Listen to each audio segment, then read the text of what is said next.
Мы сегодня сделали объезд объектов, которые строятся и сдаются в эксплуатацию строящиеся по программе переселения граждан из аварийного жилищного фонда. Значит, посмотрели темпы строительства, объекты разных этапов. Есть объекты, которые строятся по 13 этапу, есть объекты и дома, которые строятся по 14 и по 15.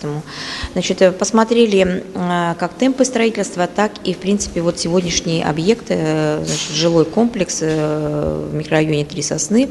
Это объект по 14 этапу, который завершен строительством, получены все разрешительные документы. Почему этот объезд был выполнен? Связан по приезду представителя Фонда содействия реформирования Руминского Владимира Александровича. Он был откомандирован для того, чтобы посмотреть, как я уже сказала, темпы строительства и как реализуется эта программа. По этапу 2013 года средства все практически заведены, освоены, особенно фондовские средства. 14 этап у нас еще находится на завершении. 15 этап будет завершаться в декабре 2016 года.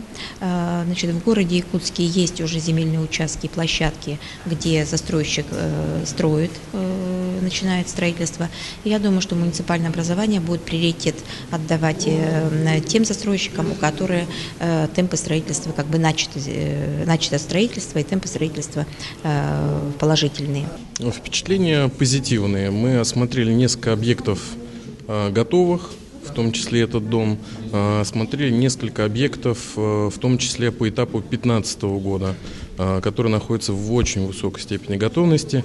Это позволяет надеяться на то, что программа будет выполнена до 1 сентября 2017 года. Все аварийное жилье, которое было признано до 1 января 2012 года, будет расселено. Так что мы со своей стороны выполняем все свои обязательства и производим финансирование в полном объеме. Качество строительства? Качество строительства оставляет очень хорошее впечатление. Действительно, стройка качественная, я по этому поводу не переживаю. Особенно коллеги говорили мне, что общественные организации привлечены к приемке жилья жилинспекции, поэтому я думаю, что проблем не будет. Тем более всегда есть гарантийный срок от застройщиков, в течение которого они все равно будут обязаны устранить любую выявленную жильцами несоответствие или неисправность.